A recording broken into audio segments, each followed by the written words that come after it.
Olá, galera! Eu sou a professora Gisele, de Geografia, e hoje nós vamos fazer aí uma revisão de um dos conteúdos do terceiro bimestre de Geografia, que é a África. A África, como nós já pudemos ver ao longo dos estudos, é um continente central na economia capitalista desde os tempos das grandes navegações e da colonização das Américas, né? Só que, a partir de 1870, ainda vemos algumas poucas influências aqui no continente africano, como mostra esse primeiro mapa. Os franceses, portugueses, britânicos e o que era o antigo Império Turco aqui em cima. Existia essas ocupações porque, como sabemos, havia a prática do tráfico de pessoas africanas para as Américas no período da colonização, né? Só que, a partir da década de 80, de 1880, esse comércio de pessoas começa a enfraquecer. E isso leva os países europeus a desesperadamente tentarem encontrar novas formas de expandir as suas colônias e áreas de influência. E aí eles saem dessa colonização com ênfase nas Américas e vão fazer o que ficou conhecido na história como Partilha da África. Alguns desses países da Europa, eles vão literalmente traçar a régua no continente africano e delimitar que possuem propriedade de determinados países de acordo com os interesses pessoais de cada país. Então, vemos essa charge aqui demonstrando como que o movimento era esse, extrair da África tudo que se pudesse, se levando para a Europa, primeiramente, e depois para a América do Norte também, pois os Estados Unidos também vai se inserir nessa corrida pela partilha da África. Pois bem, o que eles mais queriam, né, era exercer uma influência de império no continente africano, e por isso que ficou conhecido como imperialismo, fazendo um regime de colônias mesmo em cada país. Então, por quê? Porque a África é, até hoje, um continente muito abundante em recursos naturais e também havia os interesses das estratégias territoriais, como, por exemplo, o Canal do Suez, que é uma região do Egito que liga a África ao Oriente Médio e à Ásia. Então, era um canal estratégico de muita influência. E tudo isso porque estavam na história no período da Segunda Revolução Industrial. Então, ao mesmo tempo que esses países que estavam participando dessa Revolução Industrial globalizada, né, onde muitos países estavam expandindo essa produção em grande escala, precisavam de matéria-prima para isso acontecer, e eles precisavam também de um mercado consumidor para fazer escoar essa produção. Então, por isso mesmo que já nesse período não era mais interessante se ter uma economia baseada no tráfico de pessoas, porque essas pessoas não iam ter condições para se tornarem potenciais consumidores. Então, hoje nós já temos essa visão crítica de que, infelizmente, não foi por uma questão de consciência social que a escravidão acabou, mas, na verdade, o capitalismo estava se transformando e exigindo novas formas de relações sociais em todo o globo terrestre.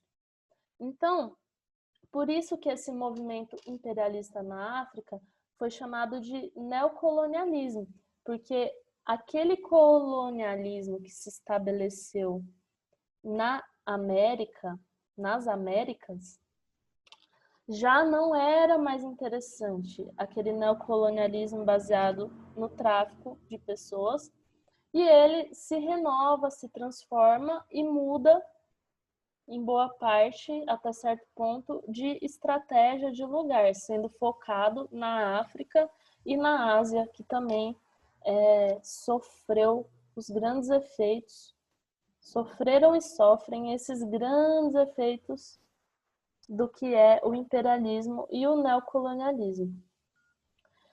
Pois bem, olha só que interessante, né? Esse primeiro mapa mostra o tanto, assim como no Brasil haviam diversos povos indígenas, né? Mais de 3 milhões de pessoas indígenas nativas que tinham sua forma de organização e cultural e espiritual autônomos uma das outras. Tinham vários povos e cada um se organizava da sua maneira.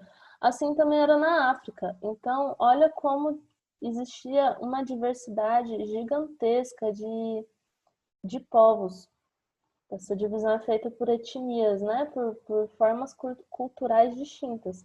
E como que era isso? Esses grupos eram rivais, mas geralmente, para não se estabelecer um embate agressivo entre eles o tempo inteiro, se faziam acordos. Então, as fronteiras, as divisões étnicas desses povos eram realizadas assim, de maneira natural. Se tinha um rio, por exemplo, determinado clã ficava de um lado do rio e determinado clã ficava do outro lado do rio.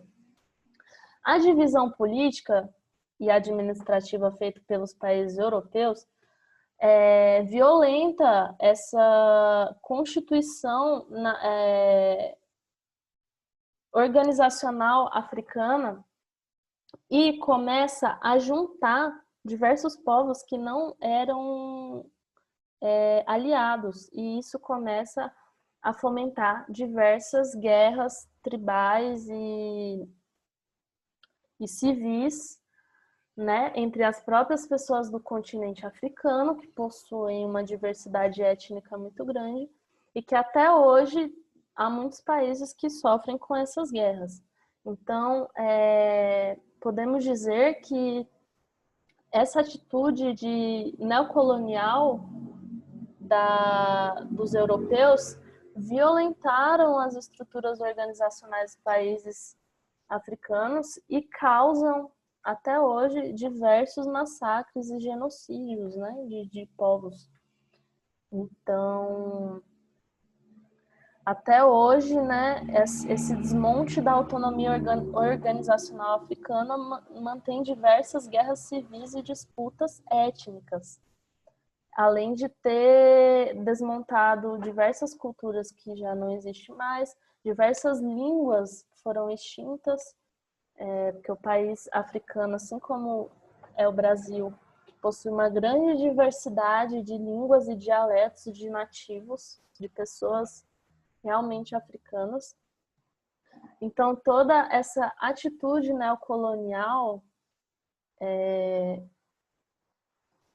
interfere na vida política, social e cultural desses povos até hoje, mesmo após o contexto de independência desses países, que também não é um contexto de independência muito recente, quer dizer, não faz muito tempo que esses países ganharam sua independência, né? Existem países como, por exemplo, Moçambique, que conseguiu sua independência apenas em 1975. Então, fazem uns 50 anos, mais ou menos, né? Então, é pouquíssimo tempo para esses países conseguirem se reestruturar e ter uma forma organizacional que seja conveniente para a sua própria satisfação, bem-estar. Então, o objetivo dessa disciplina é que nós vejamos criticamente essas atitudes imperialistas que os países do Ocidente, né, países europeus e norte-americanos, fazem até hoje com os países em desenvolvimento. Então é isso. Espero que eu tenha contribuído para a essência da discussão e bons estudos para nós.